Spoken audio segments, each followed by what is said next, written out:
Assalamualaikum warahmatullahi wabarakatuh. Alhamdulillah, alhamdulillahirabbil alamin. Nasta'inu ala umuri dunya waddin wa ala alihi wa ashabihi ajma'in. Amma ba'd. Allahumma shalli ala sayyidina Muhammad wa ala ali Muhammad. Jamaah salat tarawih Masjid Madani Oasis Village yang saya hormati. Seperti kemarin, pada kesempatan malam hari ini saya juga ingin berbagi ilmu dan pengalaman yang pernah kami tempa di pendidikan sebelumnya. Jamaah sekalian, Nabi Muhammad SAW pernah bersabda, taraktu fikum amroini lan tadillu ma tamassakum bihima kitaballah wa sunnata rasuli. Kata Rasulullah SAW, aku tinggalkan untuk kalian dua perkara, di mana jika kita berpegang teguh pada keduanya, kita tidak akan pernah tersesat. Apa itu? Yang dua itu adalah satu, kitabullah atau Al-Quran, dan yang kedua, sunnah Rasulullah SAW. Hadirin sekalian, dua inilah peninggalan Nabi kita yang bisa menjadi pedoman hidup kita selama di dunia ini, Al-Quran dan As-Sunnah. Pertanyaannya, Al-Quran itu yang berbahasa Arab, kita Indonesia, apakah kita bisa langsung menggunakannya? Bahkan yang orang Arab sendiri pun kadang tidak bisa langsung memahaminya. Jadi apakah langsung kita makan mentah-mentah ataukah perlu diolah dulu? Analoginya seperti mungkin dokter kita pernah menasihati kita, Bapak Ibu harus makan makanan yang bergizi seperti ayam, sayur-sayuran, begitu. Apakah berarti kalau kita disuruh makan ayam langsung makan ayam mentah? Bapak Ibu mau? Tentu tidak ya. Tentu ayam itu perlu dimasak dulu. Ya, disembelih dulu ya pertama ya. Disembelih, detail-detail diolah dengan berbagai macam rasa. Kalau kita bisa mengolah sendiri, silakan. Tetapi kalau kita tidak mampu, maka serahkan pada ahlinya. Langsung beli mateng, ayam goreng, ayam dan sebagainya. Ya, langsung pada ahlinya. Kalau kita mampu, bisa langsung. Jamaah sekalian, sama juga dengan kitab Allah Al-Quran. Al-Quran berbahasa Arab. Tentu kita tidak bisa langsung memahami dan memakainya. Mungkin jamaah sekalian pernah membaca terjemahan Al-Quran. Itu kan bahasanya seringkali puitis, mengandung banyak majas, perumpamaan-perumpamaan, sastranya tinggi.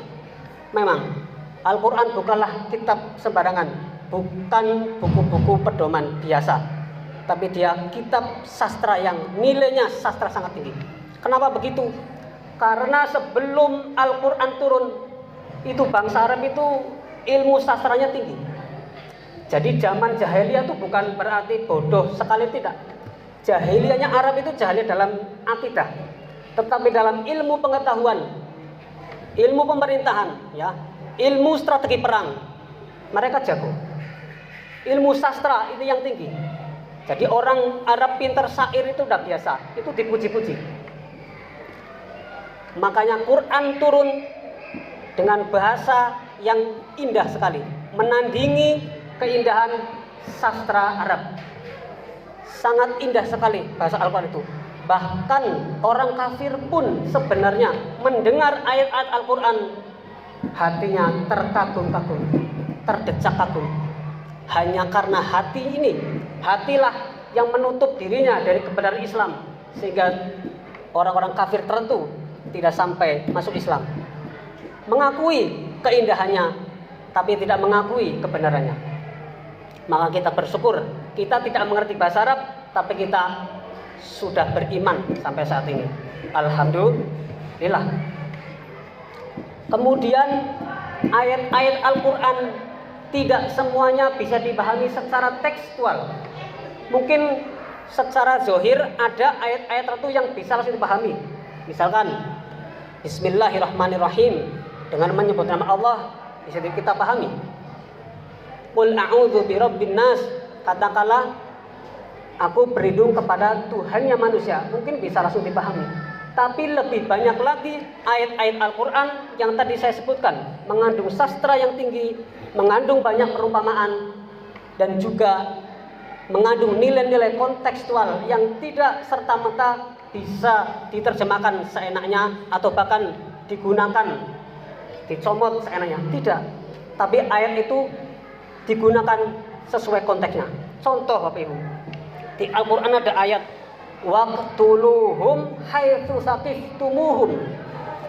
Artinya tuh gini terjemahannya. Wahai orang beriman, bunuhlah orang-orang kafir dimanapun kalian jumpai. Nah, itu kalau langsung dipakai memicu perang saudara itu, ya kan? Tetangga Anda Muslim, bunuh, wah dapat pahala. Nah, ya toh. Ketemu di jalan, pakai salib, bunuh, dapat pahala. Ini Quran dalilnya. Wah, enak sekali. Ini makanya ada orang tertentu yang memahami ayat secara tekstual terus menghina-hina Al-Quran, dia murtad. Mungkin pernah dengar ya di media sosial.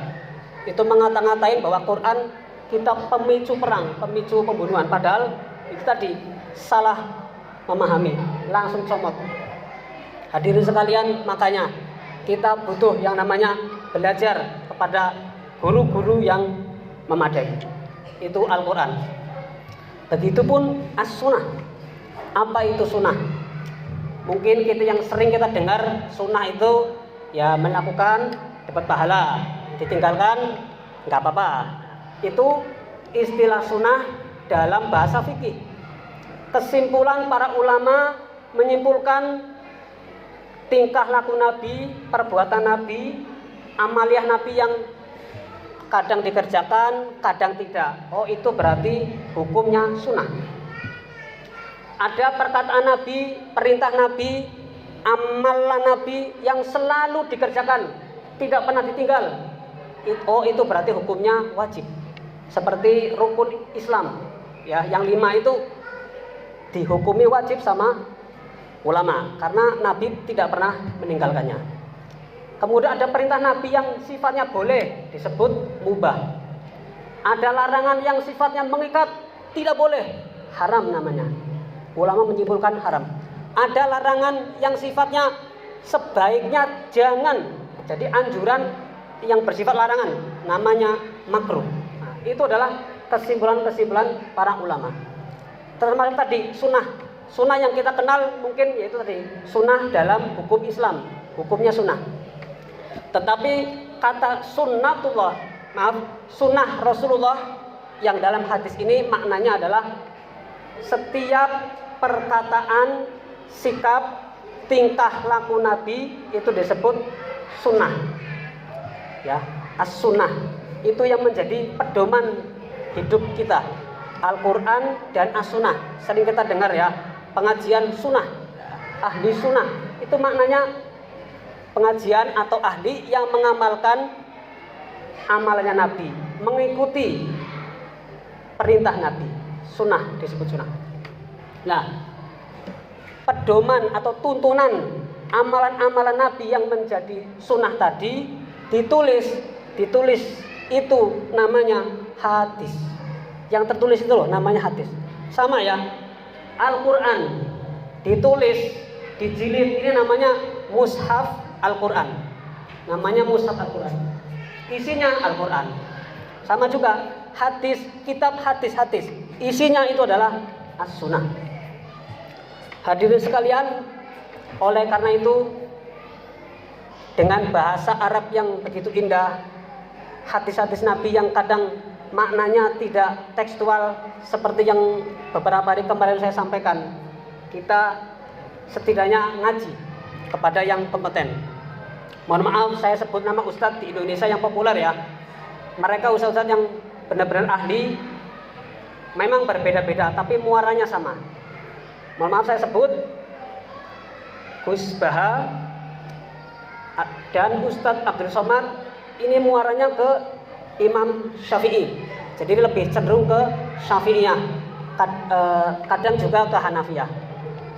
Yang kedua ada Ustadz Adi Hidayat dan teman-teman, itu lebih cenderung arahnya ke Imam Malik.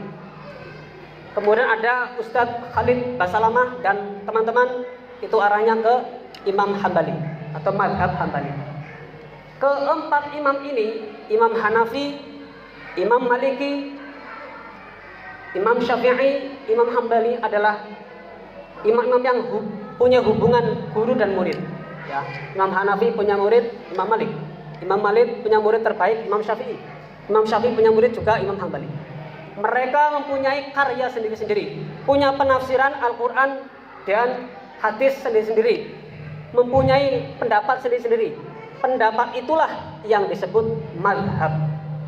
Boleh kita memilih salah satunya. Ya, tentu kita tidak menemui mereka, maka kita menemui ustadz-ustadz yang ada sekarang ini. Ustadz-ustadz yang tadi saya sebut, mohon maaf. Dan banyak sekali ustadz-ustadz yang lain. Saya kira kita bisa berguru, meskipun kita tidak bertemu langsung, zaman teknologi bisa membantu kita. Tetap pasti ada perbedaan. Seperti yang kemarin saya sampaikan, perbedaan tetap akan ada seila yaumil qiyamah. Tetapi sekali lagi, itu adalah sebuah keindahan yang tetap kita rawat. Yang penting, yang utama adalah persatuan tetap kita jaga. Ukhuwah Islamiyah tetap kita jaga. Hadirin sekalian, semoga yang saya sampaikan bermanfaat, bisa meningkatkan ilmu pengetahuan kita, dan yang utama keimanan dan ketakwaan kita. Kurang lebihnya mohon maaf. Wabillahi taufiq wal hidayah. Wassalamualaikum.